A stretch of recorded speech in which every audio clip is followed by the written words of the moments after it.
Salut tout le monde. Euh, j'ai une vibration à poser. Je sais pas trop comment ça va sortir encore, mais ça descend puis j'ai besoin de poser ça quelque part, donc c'est ça. Je vais commencer en parlant de ce que c'est pour moi la programmation puis le plan de vie. Parce que au début, j'avais une certaine tendance un peu à mélanger le tout, puis je voyais la programmation comme le chemin qu'on a à prendre, puis je comprenais pas pourquoi il y avait les deux mots, tu sais.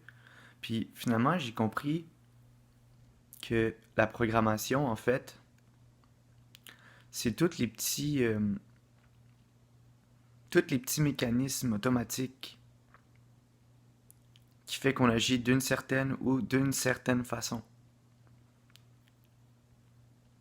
C'est un peu, en fait, l'inverse du plan de vie parce que la programmation, c'est tout ce qui nous maintient dans certaines illusions, tout ce qui nous maintient dans certains blocages émotionnels comme la peur. Je vais donner un exemple. Moi, je suis dans une relation, puis ben, ma copine décide de m'acheter des fleurs. Quand elle m'achète des fleurs, moi, je suis incapable de prendre un compliment, puis je vais ressentir une certaine colère, une certaine frustration. Ben, ça, c'est de la programmation. Parce que, par exemple, ça, c'est juste un exemple que je donne, hein. Comme par exemple, ben moi, toutes les fois qu'on m'a donné de l'amour, on m'aurait trahi par rapport à ça, puis je vais réagir mal à l'aise, je vais être inconfortable au lieu d'être capable de recevoir, dépendamment de la situation, une démonstration d'amour qui peut être purement gratuite en fait. La programmation, c'est un peu comme, on pourrait dire, toutes les parties de soi. On appelle souvent ça en psychologie des blessures, tu sais, les 5 blessures fondamentales, les peurs, tout ce qui vient avec ça. La programmation, en fait, c'est ce dans quoi ton énergie se coince quand elle essaye de circuler librement dans ton corps, dans tes corps en fait. Euh, Tandis que le plan de vie, en fait, moi je vois ça comme un peu, c'est la flamme intérieure. C'est la direction naturelle que l'âme, donc les mémoires, ou plutôt la substance énergétique qui se cache derrière les mémoires, donc un peu, on pourrait dire la forme déjà matérialisée de l'esprit qui est en nous. Euh, En fait, elle. Ok, reviens ici, je t'ai dit. C'est comme si cette petite flamme-là, c'est la direction naturelle que tu prends dans ta vie. Puis la programmation, c'est un peu comme, ben on parle souvent de l'entité maîtresse. L'entité maîtresse, en fait, pour moi, c'est l'intellect. C'est tout ce qui permet de, comment je pourrais dire ça? C'est tout ce qui permet justement à ta programmation de te freiner. Donc le rôle, en fait, de la programmation, c'est de faire en sorte que tu évolues pas trop vite. Ou de faire en sorte que tu sois limité dans tes déplacements parce que si tu évolues, tu es un danger pour ce qui structure la programmation, donc éventuellement la grande mémoire de la planète, l'astral. Parce que tout ce qui c'est ton rayonnement primaire en fait, c'est la programmation en fait, c'est l'animal dans l'homme. C'est la lumière qui se perçoit pas puis qui souffre parce que quand elle voit quelque chose qui est perçu, quand elle voit un rayonnement, elle elle se sent indigne par exemple. Elle se sent colérique, peut-être. Mais encore là, la colère, c'est plus touché. Parce que la colère, en fait, je vais y revenir plus tard. Le plan de vie, c'est justement la lumière qui doit passer à travers les failles de la programmation pour essayer de pouvoir s'exprimer avec plus de liberté dans le monde matériel à travers les corps planétaires. Donc, en fait, le plan de vie, c'est toi. Ou plutôt, c'est ton déplacement dans cet espace-temps. Euh, Moi, j'aime ça parler d'une petite lumière qui serait justement le chemin du plan de vie Parce que ce plan de vie-là, il n'y a pas de direction. Faut pas que tu ailles par là, faut pas que tu ailles par là, faut pas que tu ailles par là. Ben, tu peux aller par là si tu veux. C'est mieux, parce que c'est là que... En tout cas, tu le sais, là. Mais cette petite lumière-là, en fait, c'est ce qui te permet de quand tu arrives devant une information qui avait comme fonction, comme code, tu sais, exemple, je vais prendre un exemple, ça va être plus simple. Exemple, moi, j'avais peut-être 3 4 ans, puis je voulais savoir lire. Je demandais à ma mère, est-ce que quand je vais être plus vieux, est-ce que quand je vais avoir 4 ans, je vais pouvoir lire? Parce que ma petite lumière savait que justement, moi, à travers les livres, j'allais plus tard découvrir certains codes qui allaient ouvrir des portes dans ma tête, dans mes corps, dans ce qu'on veut, pour me faire comprendre des choses. Sauf que ma petite lumière, ce sera jamais un livre. Ce que je sais, je le sais. Puis c'est pas parce que c'est écrit dans un livre que je le sais. Si je le sais, puis que j'ai été capable de lire dans un livre, c'est parce que ça vibre, parce que je le reconnais, parce que ça fait partie du bagage énergétique au-delà de l'information pour que moi je puisse avancer puis faire mon chemin. Mais avant tout, pour que cette lumière-là puisse vivre, il faut qu'elle s'active, cette petite lumière-là. Parce qu'elle va tout le temps être là. Si tu te conscientises présentement, mais si tu es honnête avec toi-même, tu vas te rendre compte qu'à quelque part, il y a tout le temps une partie consciente en toi qui savait que tu allais te mettre dans la merde, qui savait qu'il fallait peut-être pas que tu commences la clope, qui savait que tu le sais. Bref, la petite lumière, en fait, le plan de vie, ou plutôt celui qui se dirige dans le plan de vie, la petite lumière, euh, elle se manifeste souvent chez l'humain sous forme de colère. Parce que l'humain, euh, on lui dit souvent que sa colère est pas bonne, que sa colère est ci, que sa colère est ça. On a raison parce que dans nos sociétés, de la façon que les gens gèrent leur colère, ils la gèrent en la projetant sur les autres. Ils la gèrent en la projetant sur eux-mêmes, en se faisant du mal, ça peut même virer en dépression, ça peut même virer en incompréhension totale, voire même au suicide. Mais cette colère-là, en fait, c'est un petit peu la manifestation la plus pure de cette petite lumière. Parce que la colère, c'est un peu comme une colère bien gérée, une colère gérée de façon mentale, une colère gérée intelligemment. C'est une colère qui peut te permettre de dire là, c'est assez! Puis faire en sorte que, mais tranquillement, quand tu t'observes, t'es capable de voir ce qui est pas toi. T'es capable de voir que dans le fond, t'es programmé. C'est là que une lutte s'enclenche.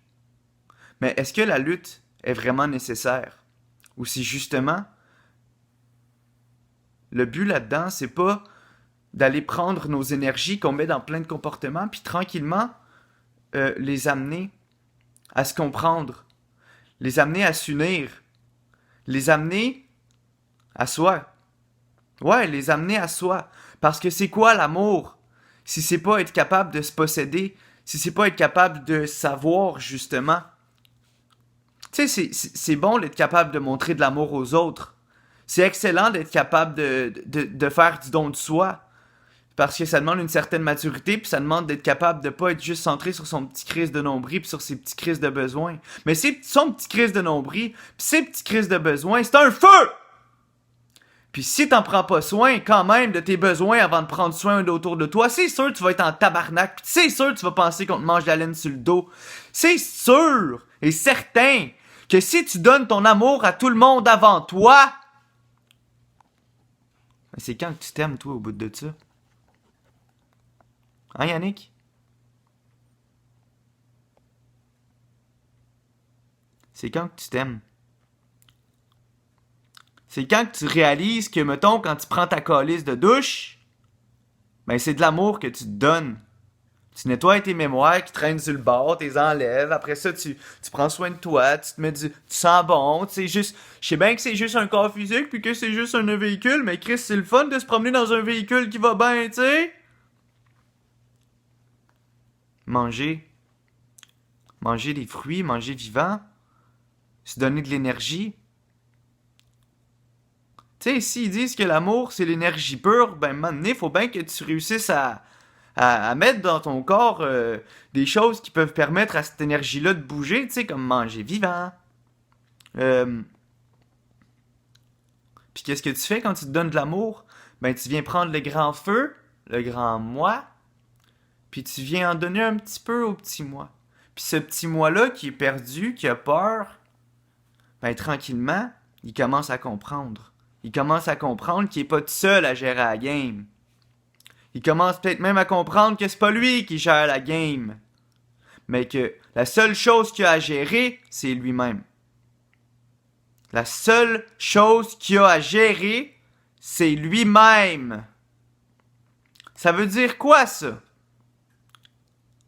Ça veut dire que quand que je donne à quelqu'un d'autre le pouvoir de gérer ma vie, ben non seulement je l'empêche de se gérer lui-même, mais en plus, ça m'évite de devenir responsable. Ça sert à rien de se culpabiliser par rapport à tout ce que je dis. Ça sert à rien de se culpabiliser, point. Parce qu'on oublie qu'on est programmé. Donc, on est inconscient. Puis même si on est scient, ben on reste con un peu. Parce que tout ce qui est con chez soi, c'est ce qui est programmé chez soi. Donc, c'est ce qui réagit. Puis, se conscientiser, ça veut pas dire j'arrête de réagir. Si je me remets le nez dans ma réalité, je me rends compte que je réagis encore en tabarnak. Ne serait-ce que si quelqu'un me parle de quelque chose que je suis pas capable d'intégrer puis que je vis de la jalousie, ben ça veut dire que quelque part, ce qui est animalisé en moi refuse de voir qu'à l'intérieur même de sa constitution psychique, il y a ce qui fait en sorte qu'il est jaloux des autres. Même si jaloux, ça veut dire faire des louanges peut-être, ben, je regarde ailleurs qu'en dedans de moi. Mais quand je regarde un petit peu en dedans de moi, Chris, c'est vrai que j'en ai des réponses. C'est vrai que je suis capable de faire telle affaire. C'est sûr, je suis pas capable de couper du bois, mais demande-moi de disséquer une situation, par exemple, je suis capable. Demande-moi de t'expliquer à peu près tout ce qu'il y a à comprendre dans la psychologie humaine, puis je suis sûr que je vais être capable de me débrouiller. Demande-moi de décoder des symboles, on va te le faire n'importe quand. Même si je crois ne pas avoir raison, la vérité, ça existe pas. Il y a juste notre vérité ou notre réalité qui compte. Puis s'il y a des gens autour de nous, ben c'est notre réalité. Fait que prendre conscience qu'on est un individu, c'est aussi prendre conscience qu'on a un environnement. L'environnement, c'est des gens, des endroits, des lieux, des états, c'est l'atmosphère, l'énergie, la mémoire qui est dans l'environnement. C'est plein de choses. Mais c'est mon univers. Est-ce que je vais laisser mon univers me dominer ou je vais travailler avec mon univers? Est-ce que je vais demander à mon univers de prendre soin de moi ou je vais me rendre compte que cet univers-là, c'est une projection totale de moi? Puis je vais commencer à prendre soin de mon univers. Je vais commencer à oser faire des erreurs, commencer à expérimenter, commencer à oser prendre position à l'intérieur de moi et non prendre position à l'extérieur de moi. Je vais commencer à m'écouter.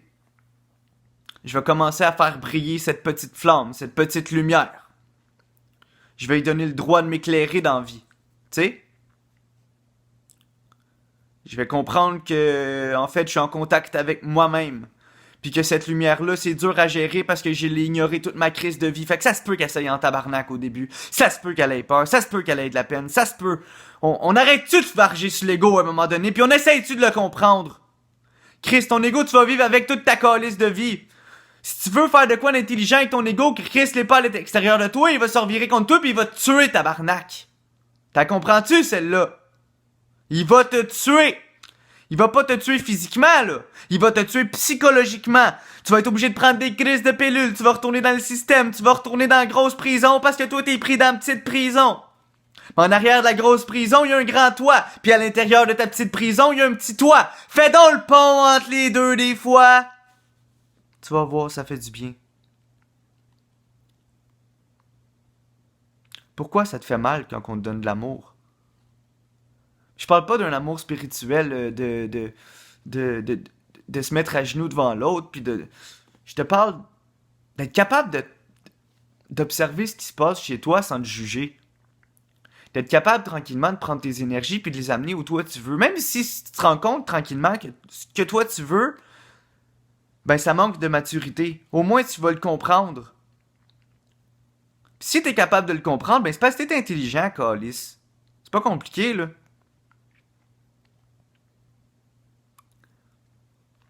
Cette colère-là est pas là pour rien. C'est utile qu'on ait dans notre société des places pour gérer notre colère, pour apprendre à la comprendre. Mais c'est aussi utile de comprendre que cette colère-là, c'est un feu. C'est une énergie. Puis que d'apprendre à la contenir, c'est d'apprendre à se connaître. Moi, j'aime être en colère. J'aime être en colère parce que ça me montre quand je suis pas en équilibre. Parce que ça me montre ce que je dois faire. Parce que ça me montre que des fois, je mets les autres avant moi. Que ce soit un initié, que ce soit quelqu'un qui évolue dans la conscience, que ce soit un maître. Si qu'est-ce qu'on te propose, en fait, à l'intérieur de toi, ça sonne pas, même si c'est intelligent, ben écoute, toi donc. Moi, toutes les fois où j'ai écouté ce que j'avais à l'intérieur de moi, ça m'a amené dans des places intéressantes. À toutes les fois où j'ai écouté ceux des autres, c'était intéressant aussi. Mais quand j'essaie de copier l'information des autres, Chris, sans la comprendre réellement, je veux dire. Mais juste, ça m'intrigue, que ça veut dire ça. Ben, ah ben, je vais en parler. Ben, toutes les fois, je me fais ramasser parce que je le sais pas. C'est quoi ça, de mettre ce que je sais pas en avant de ce que je sais? Même si ce que je sais, ça peut changer, parce que c'est pas juste, par exemple. Ben, c'est pas grave, pour l'instant, c'est ça que je sais, tabarnak. Faut que j'avance avec ça pour que ce que je sais puisse se transformer en quelque chose d'autre que je sais, au lieu de se transformer en je mets mon je le sais pas en avant de ce que je sais, fait que je crois à tout ce qui se passe alentour de moi puis je m'écoute pas. C'est quoi s'aimer si c'est pas s'écouter? C'est quoi s'aimer si c'est pas des fois être froid? Se dire, wow là, tu le vois que ça te fait mal. Tu le vois que là, tu fais exprès de te faire souffrir parce que monsieur veut évoluer, parce que monsieur veut ci, parce que monsieur veut ça. Ça te fait mal, hein? C'est peut-être parce que t'as besoin de te donner du temps, de la place. Peut-être t'as besoin de te donner de la place dans ta vie.